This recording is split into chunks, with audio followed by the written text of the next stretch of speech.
Hello बच्चों, गुरुत्वाकर्षण इस पाठ में हम एक बार फिर से आप लोगों से मिल रहे हैं।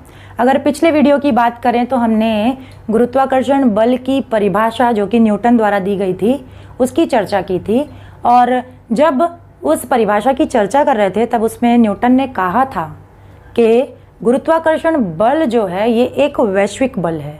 ये पृथ्वी पर ही स्थित है, किन्हीं दो पिंडों पर ही नहीं, अपितु इस पूरे ब्रह्मांड में जितने भी पिंड उपस्थित हैं, चाहे वो हमें आंखों से दिखाई देते हों चाहे ना दिखाई देते हों, अगर वो पिंड इस ब्रह्मांड में उपस्थित हैं तो उन सभी पिंडों का अपना अपना आकर्षण बल होता है। ये थी न्यूटन की परिभाषा जो कि हमने पिछले वीडियो में पढ़ा था। आज के इस वीडियो में उसी परिभाषा के साथ हम न्यूटन का वैश्विक गुरुत्वाकर्षण का नियम पढ़ेंगे। तो पिछली क्लास में हमने परिभाषा पढ़ी थी, ये क्लास में हम नियम पढ़ रहे हैं। तो देखते हैं वैश्विक गुरुत्वाकर्षण नियम क्या कहता है।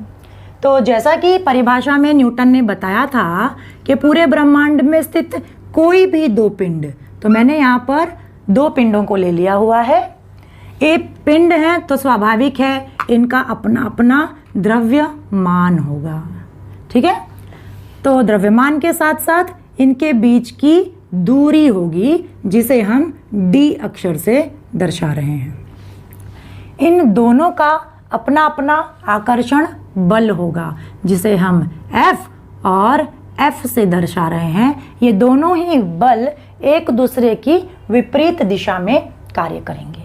तो ये दो पिंड, दोनों पिंडों के अपने अपने द्रव्यमान, उनका अपना अपना आकर्षण बल और उनके बीच की दूरी d।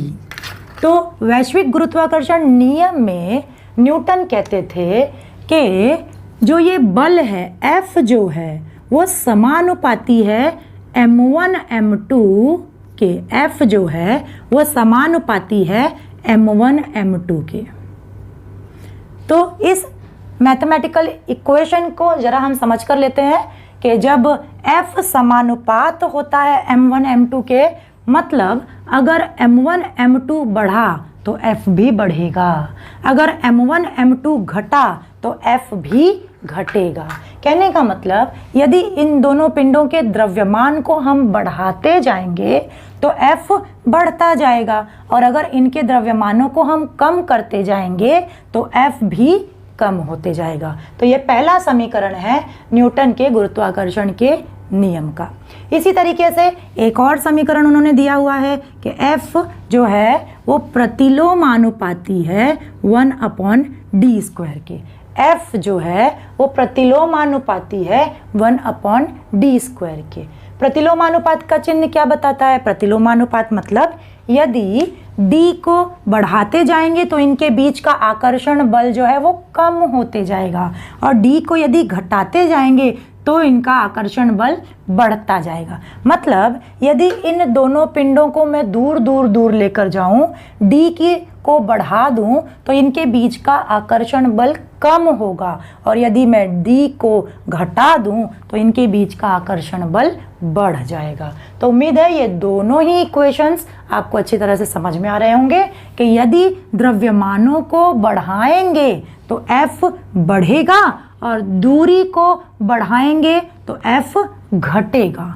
द्रव्यमान को कम करेंगे तो F जो है वो बढ़ता जाएगा, और दूरी को कम करेंगे तो F जो है वो बढ़ता जाएगा। ठीक है, तो ये दोनों इक्वेशंस आपको समझ में आ रहे होंगे। अब इन दोनों इक्वेशंस को कंबाइन करके मैं एक इक्वेशन बनाती हूँ जिसे हम कह सकते हैं F is proportional to m1 m2 upon d²।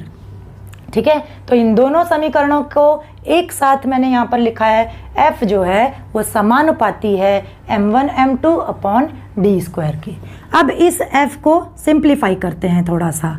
तो F को सिंप्लीफाई करेंगे तो F प्रोपोर्शनलिटी का चिन्ह यानी समानुपात का चिन्ह घटाएंगे तो बराबर का चिन्ह लगता है, और बराबर के चिन्ह के साथ क्या होगा, g एक अचरांक का उपयोग करना होता है। समानुपात का चिन्ह जब हटता है तो बराबर के चिन्ह के साथ एक अचरांक यूज़ करते हैं हम, और ये अचरांक जो है हम g के स्वरूप में यूज़ कर रहे हैं, g m1 m2 upon D square. तो ये हमारा फाइनल इक्वेशन बनता है, फाइनल समीकरण बनता है किसका? न्यूटन के वैश्विक गुरुत्वाकर्षण के नियम का। अब एक एक करके इसमें उपस्थित सारे टर्म्स क्या हैं उसका डिटेल हम देख लेते हैं। तो सबसे पहले F क्या है? m1 m2। पहले m1 m2, m1 क्या है? पहले पिंड का द्रव्यमान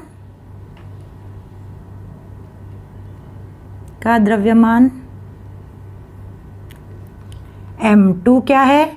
दूसरे पिंड का द्रव्यमान, F क्या है? उसके पहले D क्या है? दोनों पिंडों के बीच की दूरी, दोनों पिंडों के बीच की दूरी। उसके बाद F क्या है? आकर्षण बल। इसके साथ एक ये जो स्थिरांक है जिसे हमने नाम दिया हुआ है कैपिटल G को हम कहते हैं विश्व गुरुत्वीय स्थिरांक। G का क्या नाम है? विश्व गुरुत्वीय स्थिरांक। इस G के बारे में सारा डिटेल हम थोड़ी देर बाद पढ़ते हैं। फिलहाल इस समीकरण के माध्यम से हम न्यूटन के वैश्विक गुरुत्वाकर्षण नियम का स्टेटमेंट लिखने की कोशिश करते हैं। तो स्टेटमेंट के फॉर्म में हम शुरू करते हैं लिखना यहाँ पर कि विश्व का प्रत्येक पिंड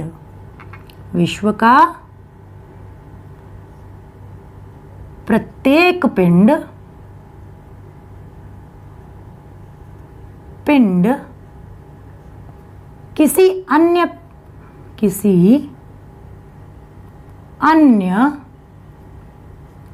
पिंड पर एक निश्चित बल लगाता है। यह बल उन दोनों पिंडों के द्रव्यमानों के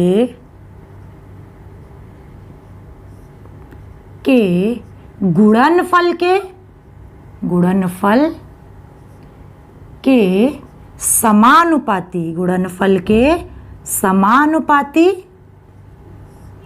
तथा उनके बीच की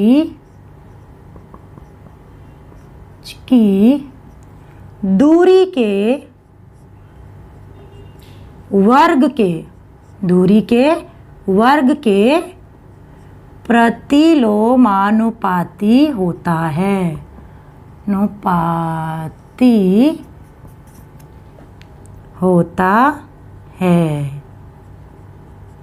तो ये स्टेटमेंट आपको समझ में आ रहा होगा। स्टेटमेंट को फिर से एक बार समझने की कोशिश करते हैं।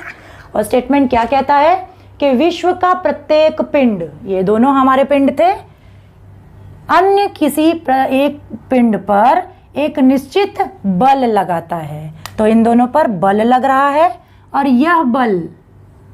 यह बल उन दोनों पिंडों के द्रव्यमानों के गुणनफल के समानुपाती तथा उनके बीच की दूरी के वर्ग के प्रतिलोमानुपाती होता है। तो ये न्यूटन के वैश्विक गुरुत्वाकर्षण का नियम का स्टेटमेंट फिर से एक बार समझ के लेते हैं इस समीकरण के आधार पर कि कौन? बल F क्या करता है? द्रव्यमानों के गुणनफल यानी कि m1 और m2 के गुणनफल के समानुपाती, यानी कि जब m1 m2 बढ़ेगा तो F भी बढ़ेगा। उसके साथ साथ उनके बीच की दूरी यानी डी, दूरी के वर्ग के प्रतिलोमानुपाती होता है। यानी कि यदि दूरी बढ़ेगी तो बल घटेगा और दूरी घटेगी तो बल बढ़ेगा। तो इसे हम क्या कह रहे हैं? स्टेटमेंट कह रहे हैं। जब आपको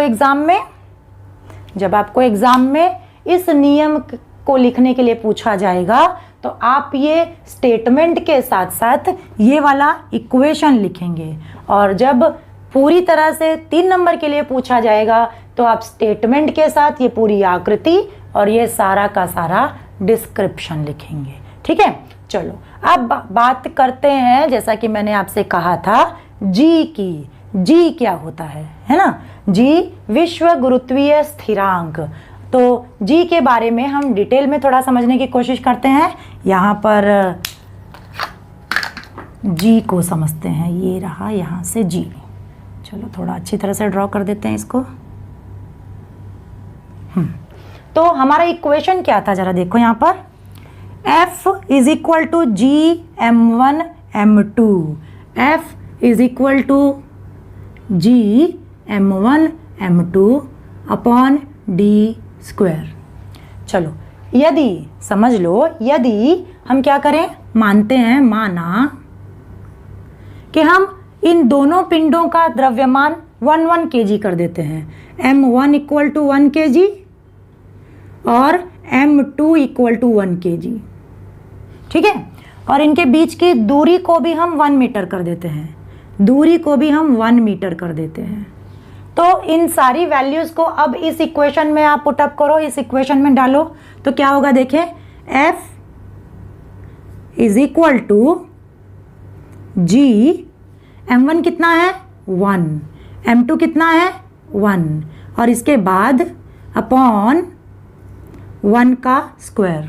तो आपको लगता है ये 1 और ये 1 कैंसिल हो जाएगा, जिससे F इज इक्वल टू जी बन जाएगा, F इज इक्वल टू जी बन जाएगा। यानी जी क्या है, आकर्षण बल है। किसका आकर्षण बल है? इन दोनों पिंडों का। कब ये जी बराबर F होगा? जब इन दोनों पिंडों का द्रव्यमान 1 kg हो और D की वैल्यू जो है वो 1 मीटर रखी जाएगी। तो जो वैश्विक गुरुत्व स्थिरांक G है उसका मान जो है वो F के बराबर होगा। तो इससे हम परिभाषा, जी की परिभाषा बनाने की कोशिश करते हैं। चलो, किसकी परिभाषा है? जी की। जी को क्या कहा जाता है? विश्व गुरुत्वीय स्थिरांक। ठीक है, विश्व गुरुत्वीय स्थिरांक की परिभाषा हम इसी इक्वेशन से बनाने की कोशिश करते हैं। चलो शुरू करें। यदि दो पिंडों का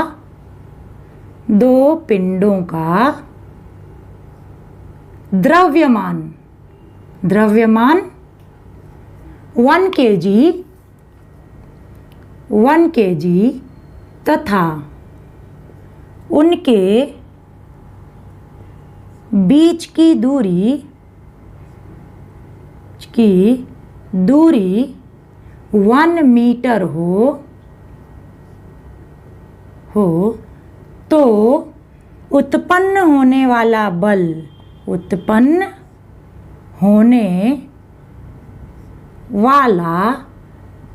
बल ही विश्व गुरुत्वीय स्थिरांक कहलाता है। यानी कि ये जो बल उत्पन्न होगा वो इक्वल होगा जी के। तो ये आकर्षण बल ही विश्व गुरुत्वीय स्थिरांक कहलाएगा। चलो देखें, विश्व गुरुत्वीय स्थिरांक जी की वैल्यू देख लेते हैं हम। जी की वैल्यू होती है 6.67। G is equal to 6.673 into 10⁻⁻11। इसकी इकाई न्यूटन मीटर स्क्वायर पर KG square, newton metre square पर केजी स्क्वायर, और जी की खोज की थी, जी की खोज किसने की थी? हेनरी कैवेंडिश नामक वैज्ञानिक ने की थी। हेनरी कैवेंडिश नामक वैज्ञानिक ने जी की खोज की थी। ठीक है, तो इस तरीके से जी के बारे में हमने यहाँ पर समझा। जी की वैल्यू अक्सर आपको याद रखनी होती है, ये एमसीक्यूज क्वेश्चन में अक्सर पूछा जाता है बोर्ड एग्जाम में। साथ साथ में इसके यूनिट यानी इसकी इकाई न्यूटन मीटर स्क्वायर पर केजी स्क्वायर को भी आपको पूरी तरह से ध्यान से याद रखना है। तो इस मुद्दे में उम्मीद है आपको वैश्विक गुरुत्वाकर्षण बल का नियम और उसका स्टेटमेंट के साथ साथ जी के बारे में सारी बातें स्पष्ट हुई होंगी। अगर कोई क्वेश्चंस हैं तो आप मुझसे पूछ सकते हैं जब भी